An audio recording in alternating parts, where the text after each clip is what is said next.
Good morning, friends. It's Michelle Saxman here, and it is Sunday, July the 10th, and I'm back home in Richmond, ready for some Jesus Calling by Sarah Young, July the 10th.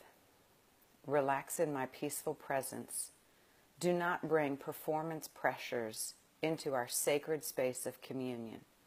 When you are with someone when you trust completely, you feel free to be yourself. This is one of the joys of true friendship.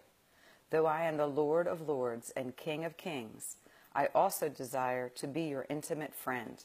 When you are tense or pretentious in our relationship, I feel hurt. I know the worst about you, but I also see the best in you. I long for you to trust me enough to be fully yourself with me. When you are real with me, I am able to bring out the best in you, the very gifts I have planted in your soul. Relax and enjoy our friendship. Revelation chapter 17, verse 14. One of the 7 angels who had the 7 bowls came and said to me, "Come, I will show you the punishment of the great prostitute who sits on many waters." And John chapter 15, verses 13 through 15. Greater love has no one than this, that he lay down his life for his friends. You are my friends if you do what I command. I no longer call you servants, because a servant does not know the master's business. Instead, I have called you friends, for everything that I learned from my Father, I have made known in you. I'm really thankful to be invited to be an intimate friend of my Father, my Creator, my co-creator of each and every moment. And I really appreciate the phrase, do not bring performance pressures into our sacred space of communion. Performance pressures, the way I interpret that is the outcomes. So I am expecting God to do something for me, heal this circumstance, and I bring an outcome, a very pretentious result into the relationship instead of saying, I could be going, Father, heal my earthly father, heal his brain of any confusion, heal his knee, heal his heart, heal him.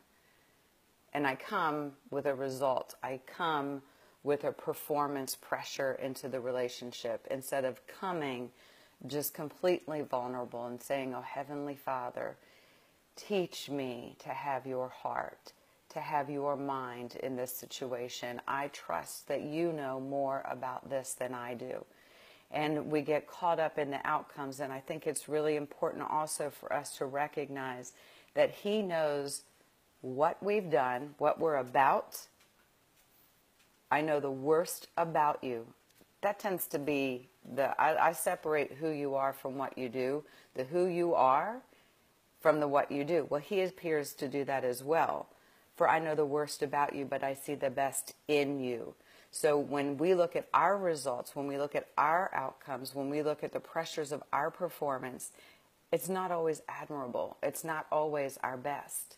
But thank the Lord, He looks deeper within our heart into who we are, that He knows the gifts that He has planted within us, within our soul.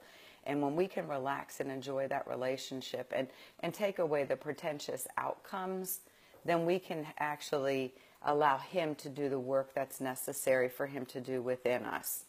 So we need to release the pressures of the performance in our lives.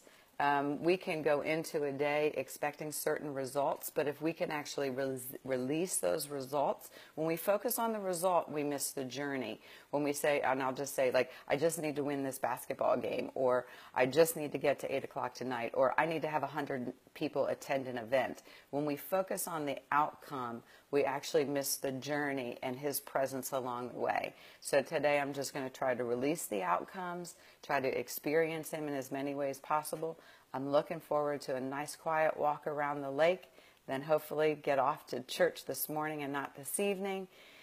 Just kind of reassimilate myself back into the family life here in Richmond since I've been up in Baltimore. But you all have a super blessed day. Stay connected to the vine. Remove the results and the performance-based relationships and expectations we have with one another, and hopefully we'll more fully see God in our day, and that He will be seen in us. Talk to you soon.